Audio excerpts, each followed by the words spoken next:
आपने बहस मांगी है, आपने बहस मांगी है। आप तो इलेक्टोरल रिफॉर्म्स की बहस नहीं मांग रहे थे कि जब तक हम इस पर बहस नहीं करेंगे तब तक उस पर बहस नहीं होगी। इसकी वजह क्या है? इसकी वजह क्या है? हम आज यहाँ ये बहस क्यों कर रहे हैं? हमारा राष्ट्रगीत है, इस पर क्या बहस हो सकती है? हम ये बहस यहाँ आज दो वजहों से कर रहे हैं।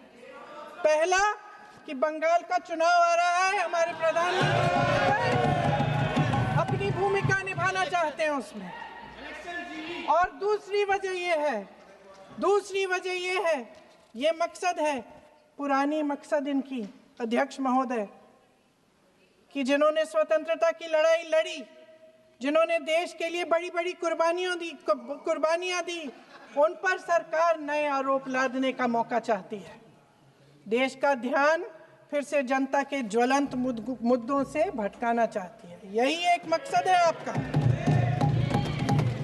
आपका मकसद है कि हम फिर से उसी अतीत में मंडराते रहें, उसी की तरफ हम देखते रहें जो हो चुका है, जो बीत चुका है, क्योंकि ये सरकार वर्तमान और भविष्य की ओर देखना ही नहीं चाहती।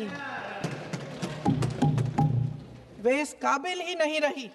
सच्चाई ये है अध्यक्ष महोदय कि आज मोदी जी वह प्रधानमंत्री नहीं रहे जो एक समय में थे। सच ये है कि ये दिखने लगा है, उनका आत्मविश्वास घटने लगा है, उनकी नीतियां देश को कमजोर कर रही हैं। और मेरे सत्ता पक्ष के साथी चुप इसलिए हैं क्योंकि अंदर अंदर से वे भी इस बात से सहमत हैं। आज देश के लोग खुश नहीं हैं अध्यक्ष महोदय, परेशान हैं, तमाम समस्याओं से घिरे हुए हैं, और उन समस्याओं का हल आप निकाल नहीं रहे हैं। हाँ ठीक है, उसका भी बोल लेंगे, समय आएगा तो उसका भी बोल लेंगे, बल्कि कल समय आ रहा है, चुनाव पे चर्चा होगी, उस पे भी बोलेंगे। अध्यक्ष महोदय, इनके भी अपने लोग दबी जबान में कहने लगे हैं कि सारी सत्ता को केंद्रित करने से देश का नुकसान हो रहा है। इस बीच अगर हम अतीत की बातें नहीं करेंगे तो कौन सी बातें करेंगे? ये किसी और बात के काबिल ही नहीं है, सिर्फ ध्यान भटकाना है जनता का। इसलिए आज हम वंदे मातरम पर चर्चा कर रहे हैं। वंदे मातरम देश के कण कण में जीवित है, इस पर बहस नहीं हो सकती। लेकिन चलिए, आपने बहस मांगी, आप बहस करना चाहते हैं, बहस करते हैं। आज इस चर्चा को प्रधानमंत्री जी ने शुरू किया, उन्होंने भाषण दिया, और इसको कहने में कोई झिझक नहीं है कि भाषण अच्छा देते हैं, थोड़ा सा लंबा, लेकिन भाषण अच्छा देते हैं।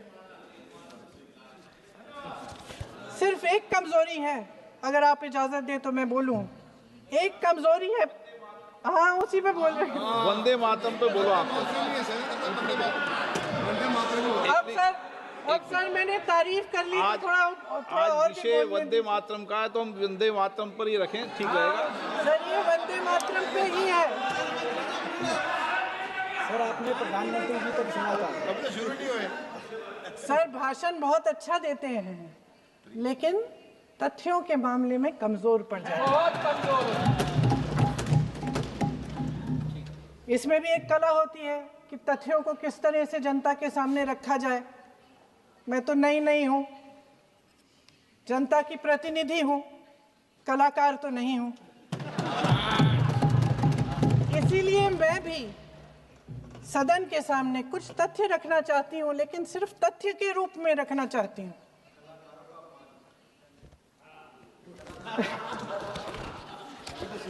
मैं उदाहरण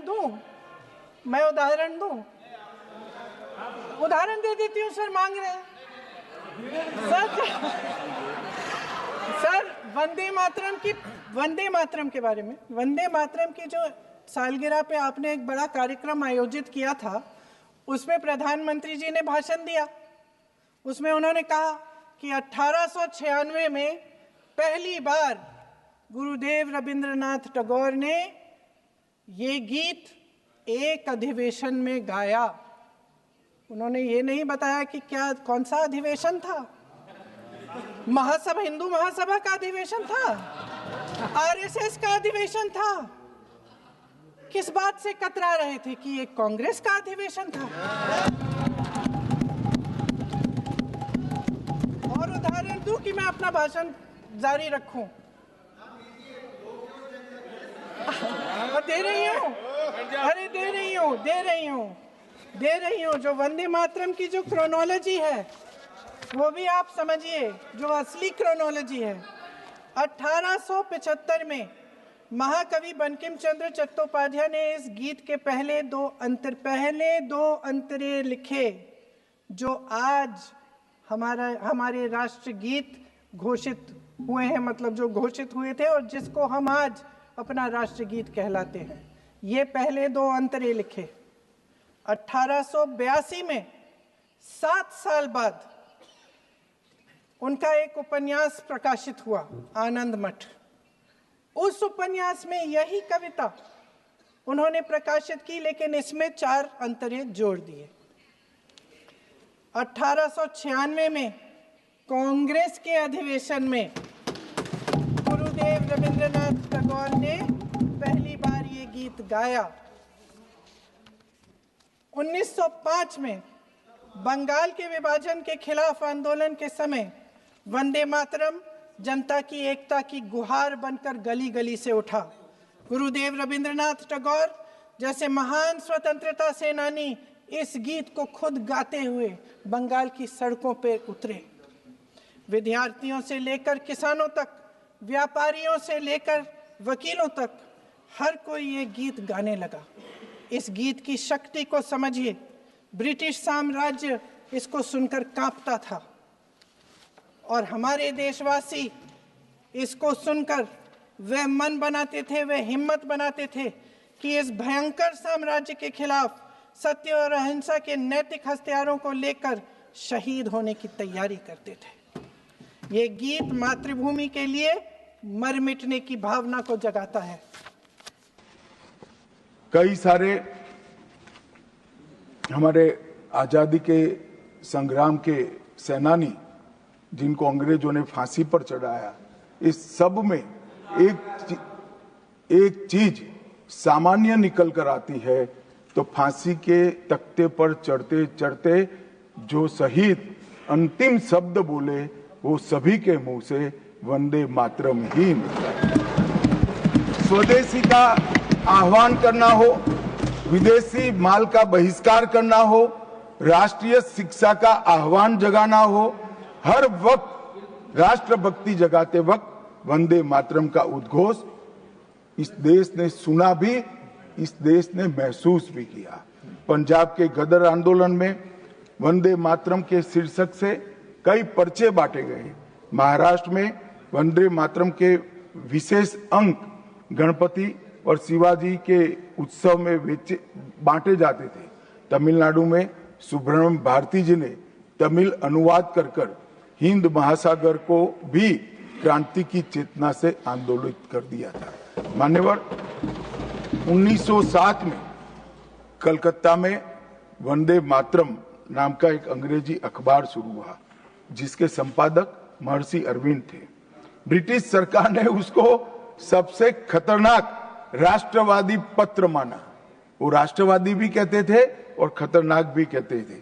और श्री अरविंद पर राजद्रोह का मुकदमा भी चला और उनको सजा भी गई। अंततोगत्वा उसको प्रतिबंधित कर दिया। मान्यवर, कांग्रेस के अधिवेशनों ने भी वंदे मातरम के महिमा मंडन को, वंदे मातरम के गान को गाया। 1896 में गुरुवर टैगोर ने कांग्रेस अधिवेशन में इसको पहली बार सार्वजनिक रूप से गाया।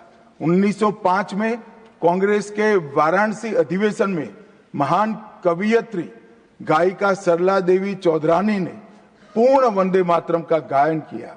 और 15 अगस्त 1947 को जब देश आजाद हुआ, सुबह 6:30 बजे सरदार पटेल के आग्रह पर पंडित ओमकार नाथ ठाकुर जी ने आकाशवाणी से अपने मधुर स्वर में वंदे मातरम का गान कर देश को भावुक कर। और ये सभी भावना को देखते हुए संविधान सभा की अंतिम बैठक 24 जनवरी 1950 को संविधान सभा के अध्यक्ष राजेंद्र प्रसाद जी की अध्यक्षता में जो हुई, उसमें राष्ट्रगान के बराबर सम्मान देते हुए वंदे मातरम को राष्ट्रगीत घोषित करने का काम किया। मान्यवर, मैं कल देख रहा था कांग्रेस के कई सदस्य आज वंदे मातरम की चर्चा क्यों जरूरी है और इसको एक राजनीतिक हथकंडा या तो मुद्दों पर से ध्यान भटकाने का एक हथियार मानते थे। मान्यवर, मुद्दों पर चर्चा करने से कोई नहीं डरता है। संसद का बहिष्कार हम नहीं करते हैं। संसद का बहिष्कार अगर करना है, संसद का बहिष्कार न करे, संसद चलने दे, तो सब मुद्दों पर चर्चा होगी। हमें कुछ डरने जैसा नहीं है, छिपाने जैसा नहीं है। कोई भी मुद्दा हो, हम चर्चा करने के लिए तैयार है। परंतु वंदे मातरम के गान की चर्चा को, वंदे मातरम के गान पर की चर्चा को टालने की ये मानसिकता ये नई नहीं। मान्यवर, ये तो वंदे मातरम का 150वां साल है।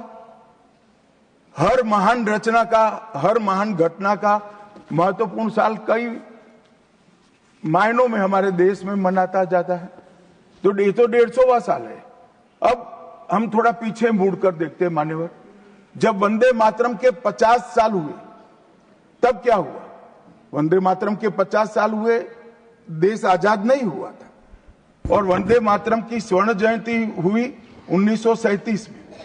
तब जवाहरलाल नेहरू जी ने वंदे मातरम के 2 टुकड़े कर उसको 2 अंतरों तक सीमित करने का काम किया।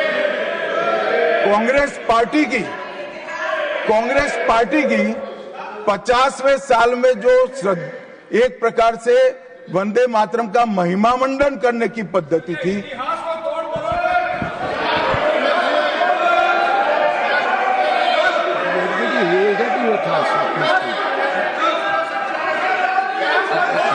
Right here, you will get your chance to speak, na?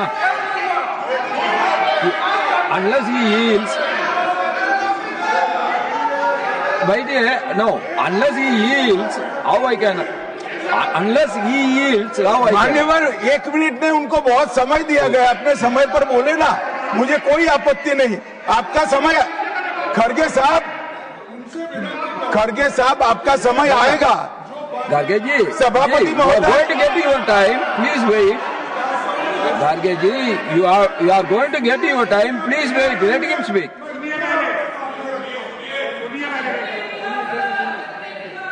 मान्यवर, 50वें पड़ाव पर वंदे मातरम को सीमित कर दिया गया। वहीं से तुष्टीकरण की शुरुआत हुई और वो तुष्टीकरण जाकर देश के विभाजन में पलटा। मान्यवर, मेरे जैसे कई लोगों का मानना है, कांग्रेस पार्टी को पसंद आए ना आए, अगर वंदे मातरम के तुष्टीकरण की नीति के तहत 2 टुकड़े न करते तो देश का बंटवारा नहीं होता और देश पूरा होता। मान्यवर, 50 साल के बाद